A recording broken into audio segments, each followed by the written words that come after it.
رہا ہے۔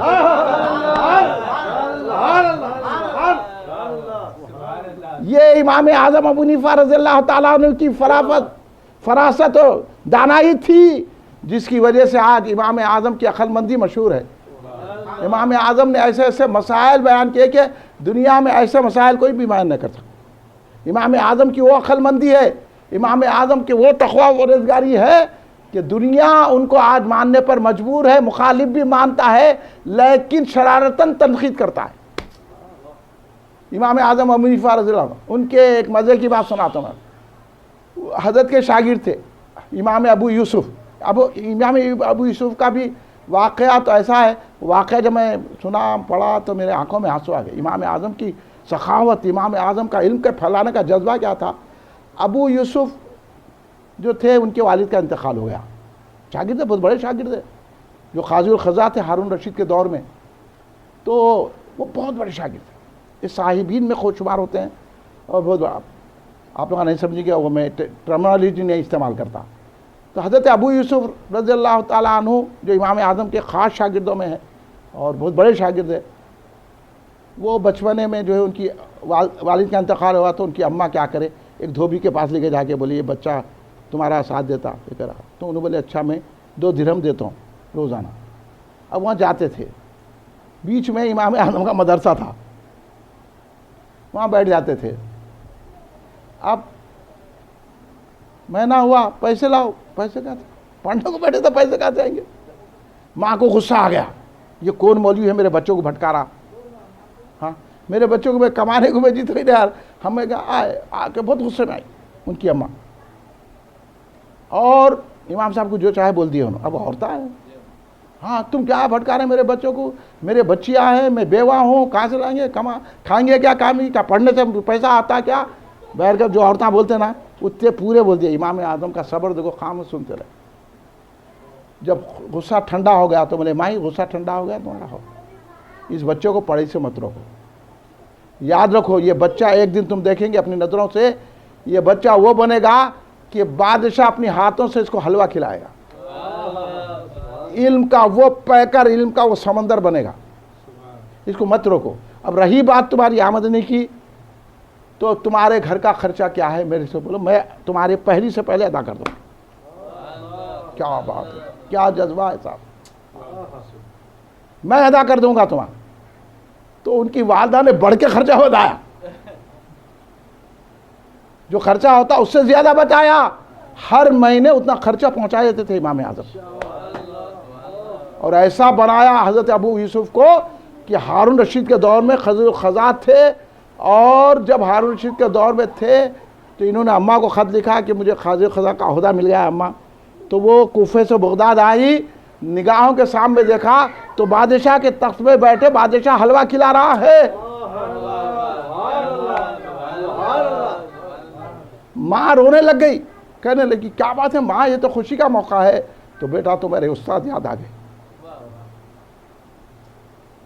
تمہارے استاد نے کہا تھا یہ بیٹا اس قابل ہو جائے گا تمہارا بیٹا کہ بادشاہ تمہیں حلوہ کھلائے۔ ایک بچے کو اٹھا کے امام اعظم نے قاضی القضاء بنا دیا۔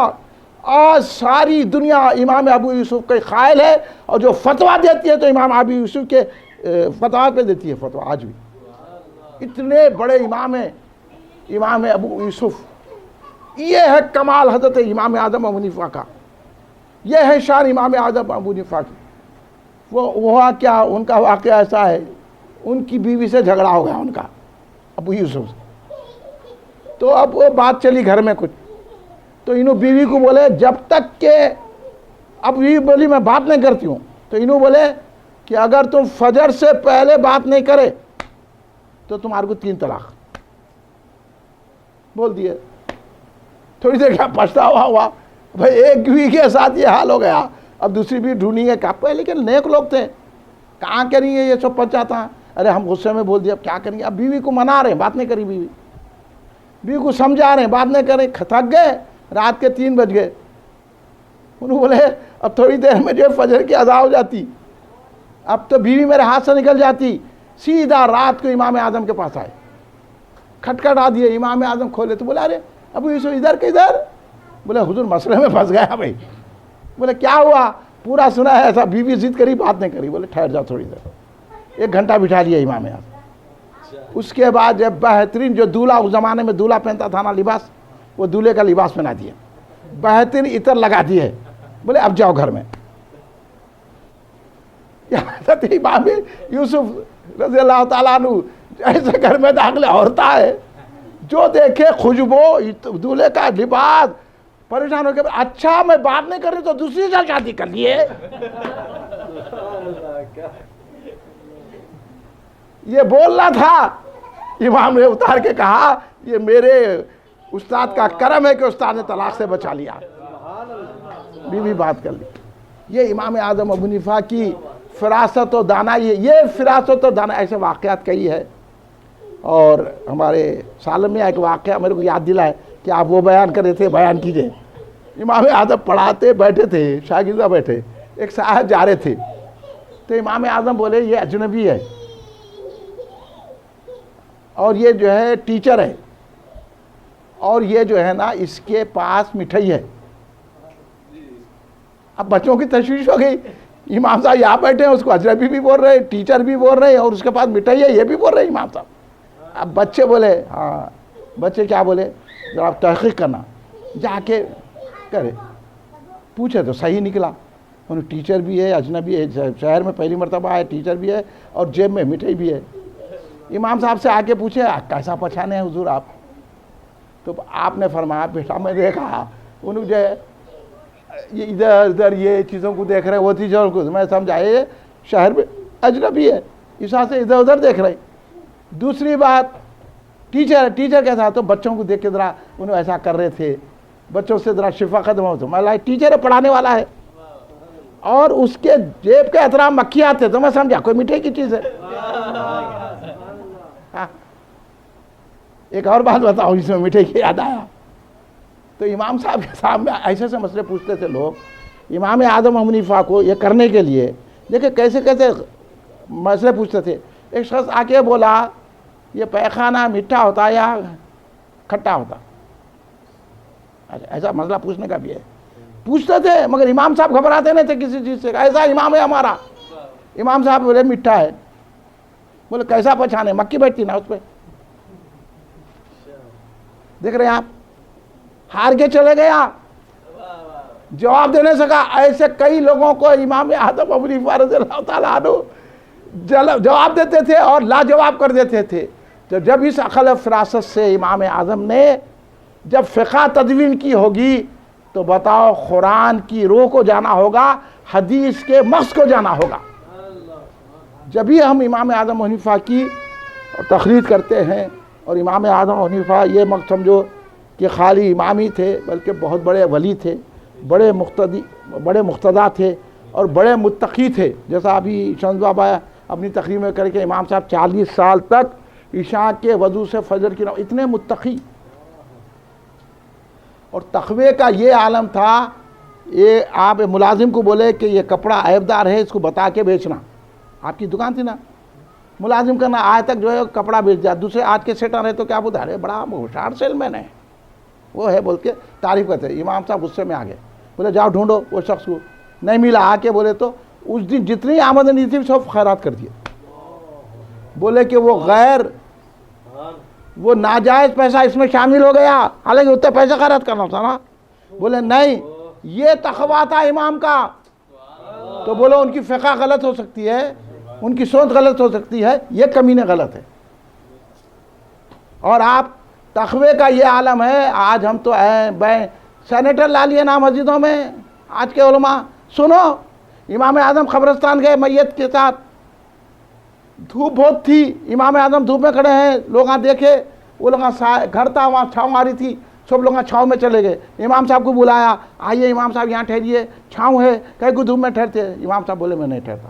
لوگ اصرار کرنے لگے. ارے بولے آخر آ کے کیوں نہیں ٹھہرتے؟ چھاؤں ہے نا گھر کی. بولے یہ شخص میرا قرض دار ہے، یہ مجھ سے قرض لیا ہے، اگر میں اس کے گھر کی چھاؤں میں ٹھہروں گا تو سود ہو جائے گا. اتنی باریک سے تقوی کو، طہارت کو، اتنی باریک سے پرہیزگاری کس کی رہتی بھائی؟ جو اللہ کا ولی ہوتا ہے، جو اللہ کے محبوب ہوتے ہیں، جو رسول اللہ کے چہیتے ہوتے ہیں، اتنی باریک تھی، اپنی زندگی میں ذری سی شک کی بھی گنجائش نہیں رکھی، مشکوک چیزوں سے بھی جب پرہیز کیا ہے تو پھر انہوں نے قرآن و حدیث کے ذریعے سے فقہ بنائی ہے تو کتنی احتیاط برتی ہوگی۔ اس لیے امام اعظم ابو حنیفہ کی فقہ صراط مستقیم کی فقہ ہے، اور عبادت کا یہ عالم تھا۔ یہ تو 40 سال کی سنائے، میں آپ کو سناتا ہوں حضرت امام اعظم کی عبادتیں۔ امام اعظم ابو حنیفہ رستے سے جا رہے ہیں، چند عورتیں بولے کہ یہ امام وہ ہے، یہ عالم وہ ہے کہ جو رات بھر عبادت کرتے ہیں، اس تاریخ سے آپ رات بھر نماز پڑھنے لگ گئے۔ امام اعظم وہ ہیں بھائی، آپ کو نہیں معلوم ہے، 20 سال تک سوائے جن دنوں میں روزہ منع ہے وہ روزے نہیں رہے، 5 روزے جو سال میں منع ہے جس میں کھانا پینا ضروری ہے، وہ چھوڑ کے 20 سال تک روزہ رہے بلا ناغہ۔ اور کمال کی بات یہ نہیں معلوم ہے، سن لو میرے سے آپ، یہ کوئی بھی نہ بتاتا، 30 سال تک امام اعظم عصر کے وضو سے دوسرے دن کی ظہر پڑھے ہیں۔ 30 سال تک 30 سال تک کوئی کر سکتا ہے ایسی عبادت؟ سوچ بھی سکتا، پھر ایسے امام کے لیے تو کس کی پیروی کرنا چاہیے؟ اتنی پابندی، رات رات بھر عبادت کا، قرآن کی تلاوت۔ اور جب آخری حج کیا نا امام اعظم ابو حنیفہ نے، تو اپنی آدھی دولت وہاں کے کعبے کے مجاوروں کو دے دی،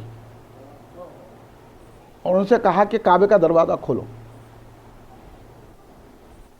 کعبے کا دروازہ کھولا گیا، امام اعظم ابو حنیفہ رضی، آپ اندر گئے، نماز پڑھے۔ کیسا پڑھے؟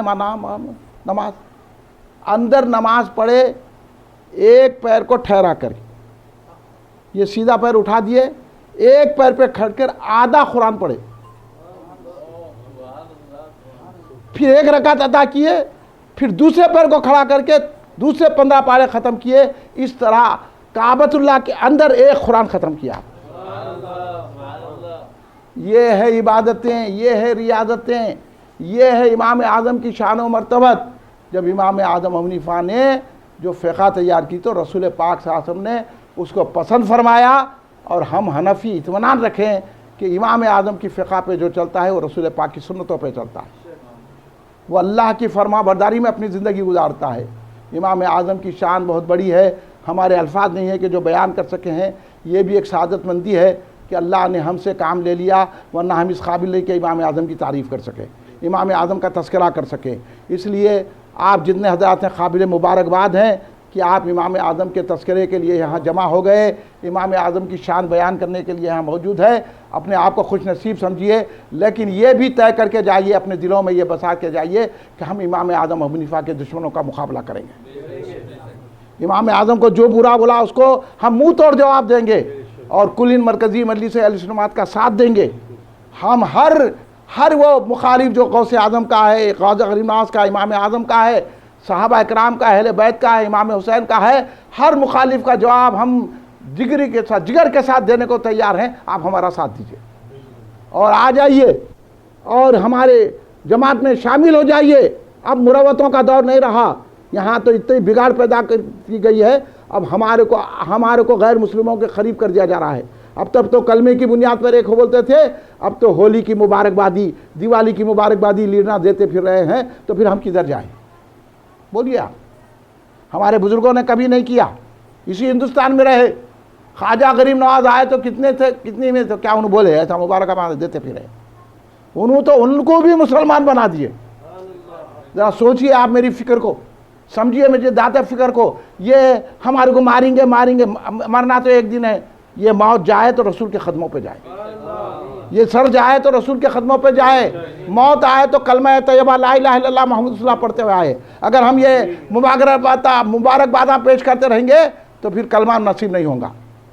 سمجھو ہم بتا رہے ہیں آپ کو، سن لیجئے آپ ہماری بات، چاہے آپ ہمارے کو 10,000 گالیاں دیجئے، قبول ہے، لیکن اسلام کو جو ہے بدنام کرنا قبول نہیں ہے، اسلام کے راستے کو چھوڑنا قبول نہیں ہے۔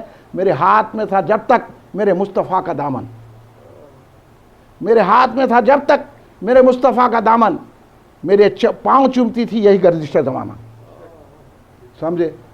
اس لیے یہ گردش زمانہ سے مت گھبراؤ، مصطفیٰ کا دامن تھامو سارا زمانہ آپ کے قدموں پہ گر جائے گا. یہ بات امام اعظم ابو حنیفہ نے سنائی جب بادشاہ نے کہا. امام اعظم ابو حنیفہ کو کوڑے مارے گئے کیونکہ آپ نے اہل بیت اطہار کا ساتھ دیا, علی کے لاڑلوں کا ساتھ دیا, اور اس کی وجہ سے بغض نکالنے کے لیے امام اعظم کو کئی مرتبہ کوڑے مارے گئے. لیکن آپ نے کوڑے منظور کر لیے, لیکن محبت رسول کو نہیں چھوڑا, محبت اہل بیت کو نہیں چھوڑا, دین کے اصولوں کو. آپ کو کہا گیا قاضی بنو, آپ نے کہا میں قضات کا عہدہ قبول نہیں کرتا ہوں, کیونکہ اگر میں قاضی بن گیا تو اپنی مرضی کے مطابق مجھ سے فتوے صادر کرے گا اور اسلام ختم ہو جائے گا. میں اسلام کی حفاظت کے لیے قاضی نہیں بنوں گا, کوڑے کھا لوں گا مگر اسلام کی حفاظت کروں گا. آخر میں آپ کو جیل میں ڈال دیا گیا, اور آپ فرماتے ہیں میں نے جیل میں رہ کے ان دنوں میں 70,000 مرتبہ قرآن پڑھا ہے اسی میں. اور آخر میں زبردستی آپ کو زہر دیا گیا. امام اعظم شہید ہے, آپ کو زہر دیا گیا صرف اس لیے. آج کل کے علماء ہوتے بولتے زمانہ ہے دے دو فتویٰ بولتے تھے, لیکن آپ نے کہا کہ اگر میں بادشاہ کے کہنے سے قاضی بن جاؤں گا تو وہ جو کہے گا میں اس کے فتوے دینا پڑے گا, اور اسلام ہوتے ہوتے ختم ہو جائے گا. کیونکہ امام حسین کا خون اس اسلام کو لگا ہے, اس اسلام کی حفاظت کر کے امام حسین کی وفاداری کرنا ہے. اس لیے آج کل کے علماء کی طرح نہیں تھے, آپ مت سمجھو آج کل کے مشائخ کی طرح نہیں تھے. امام اعظم ابو حنیفہ ابو بکر صدیق رضی اللہ عنہ کی فضیلت کے قائل تھے, حضرت عمر کے فضیلت کے قائل تھے, اور حضرت علی سے حضرت عثمان غنی سے محبت رکھتے تھے, اور گناہگار کی تکفیر نہیں کرتے تھے. اہل سنت کے عقائد کی حفاظت فرمائی ہے. انشاءاللہ آئندہ جلسے میں آپ نے اہل سنت کی حفاظت کیسی فرمائی وہ بیان کروں گا. کل کا جلسہ ہمارا مسجد رامنتا پور میں ہے, بعد مغرب ہوگا وہاں پہ جلسہ. مغرب کی نماز مسجد قطب شاہی رامنتا پور میں کل بعد مغرب وہاں مغرب کی نماز پڑھی ہے. پھر پرسوں کا جلسہ جمعرات کا وہ نظام پیٹ میں ہے, آپ تو نہیں آ سکتے, ہم مخصوص لوگ چلے جا رہے ہیں انشاءاللہ. پھر اس کے بعد جو ہے جمعے کا جلسہ ملڑ کی تعلیم میں ہے, ہفتے کا جلسہ ہمارے شمس آبا کے گھر میں یاقوت پورے میں, وہاں تشریف لائیے. دیگر بیانات ہوں گے, کھڑے ہو جائیے صلاۃ والسلام کے.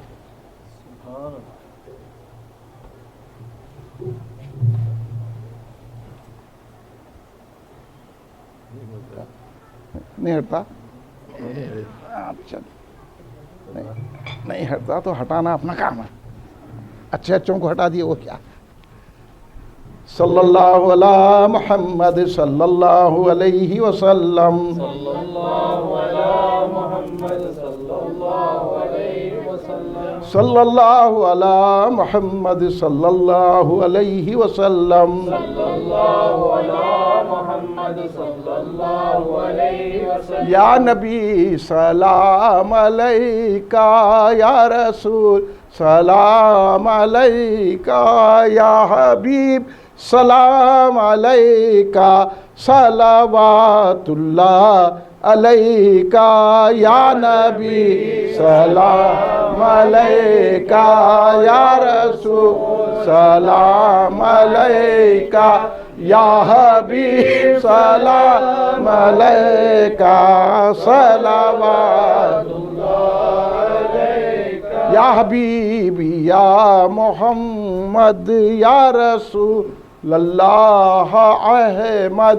ذات پاک تو ممجد, جلوہ گاہ نور سرمد, یا نبی سلام علیکہ, یا رسول سلام علیکہ, یا حبیب سلام علیکہ, صلوات اللہ علیکہ. تم حبیب کبریا ہو, تم تجلی خدا ہو, تم پہ جاں میری فدا ہو, کیا کہوں میں تم کو کیا ہو, یا نبی سلام علیکہ, یا رسول سلام علیکہ, یا حبیب سلام علیکہ, صلوات اللہ علیکہ.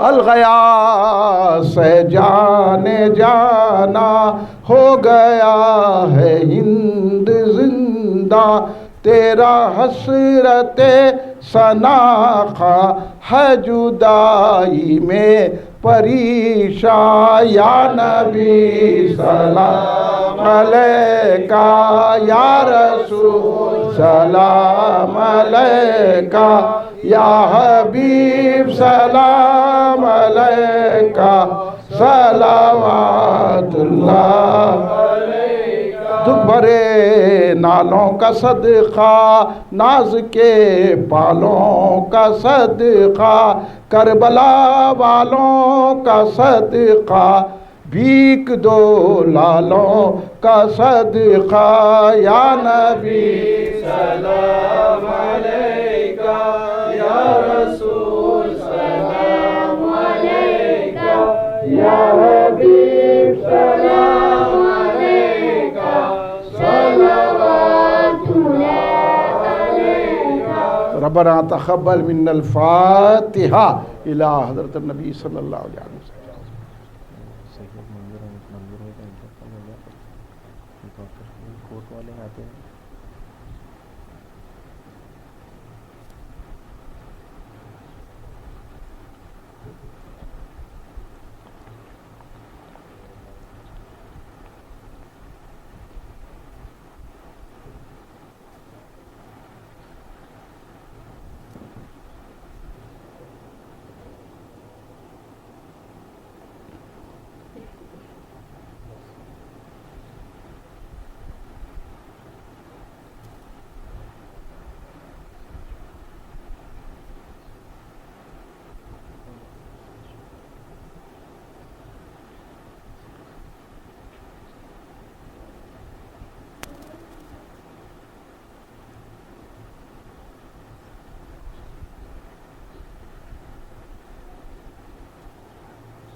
ان اللہ ملائکتہ یصلون علی النبی یا ایھا الذین آمنوا صلوا علیہ وسلموا تسلیما اللہم صل علی سیدنا مولانا محمد وعلی آل سیدنا مولانا محمد وبارک وسلم ربنا ظلمنا انفسنا ان لم تغفر لنا وترحمنا لنكونن من الخاسرين ربنا آتنا في الدنيا حسنة وفي الآخرة حسنة وقنا عذاب النار اللهم احفظنا من كل بلاء الدنيا وعذاب الآخرة اللهم اهدنا الصراط المستقيم ربي زدني علما والحقني بالصالحين یا اللہ یا پاک پروردگار عالم تیرے حبیب پاک سیدنا محمد مصطفیٰ احمد مصطفیٰ صلی اللہ علیہ وسلم کے صدقے طفیل میں، آپ کی آل و صحاب کے صدقے میں، حضور امام اعظم ابو حنیفہ رضی اللہ عنہ کے صدقے میں، حضور غوث پاک رضی اللہ عنہ کے صدقے میں، حضور خواجہ غریب نواز سرکار رضی اللہ عنہ کے، حضور پہلو اللہ محمد القدیر صدیقی حضرت علیہ رحمۃ الرضوان کے صدقے میں ہمارے اس جلسے کو، ہماری محفل کو قبول فرما دے، جتنے حاضرین ہیں ان کے دلی مقاصد کو پورا فرما دے یا اللہ، ہم سب کے گناہوں کو معاف فرما دے، ہمارے صغیرہ کبیرہ گناہ کو معاف فرما دے، ہمارے جانے انجانے گناہ کو معاف فرما دے،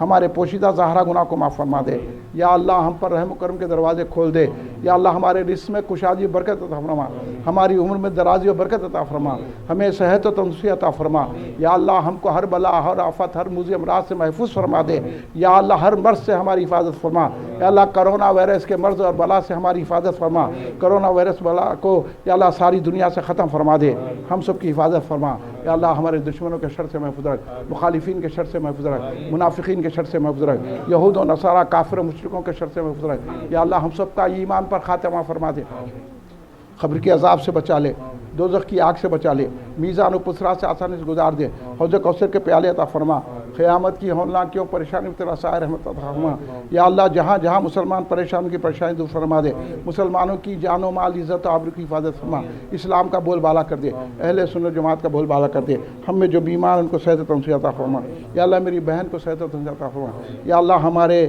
قیصر میاں کی والدہ کو صحت و تندرستی عطا فرما، جو دوا کھا رہے ہیں ان میں صحت عطا فرما یا اللہ، ان کی عمر دراز فرما اور اللہ، جن جن کے بھی رشتہ دار بیمار ہیں ان کو صحت و تندرستی عطا فرما یا اللہ، جو بے روزگار ہیں ان کو اچھے روزگار سے لگا دے، جو نوکری کی تلاش میں ان کو اچھی نوکری عطا فرما، جو مالی پریشانی میں ان کو مالی خوشحالی عطا فرما، جن کے کاروبار نہیں چل رہے ہیں بہتر کاروبار چلا دے یا اللہ، جن لڑکیاں کی شادی ہونے والی ہے اللہ، ان کی جلد سے جلد شادی کروا دے، جو لڑکیاں شادی کے قابل ہیں جلد سے جلد ان کے اچھا انتظام فرما کے شادی کرا دے یا اللہ، ماں باپ کے بوجھ کو ہلکا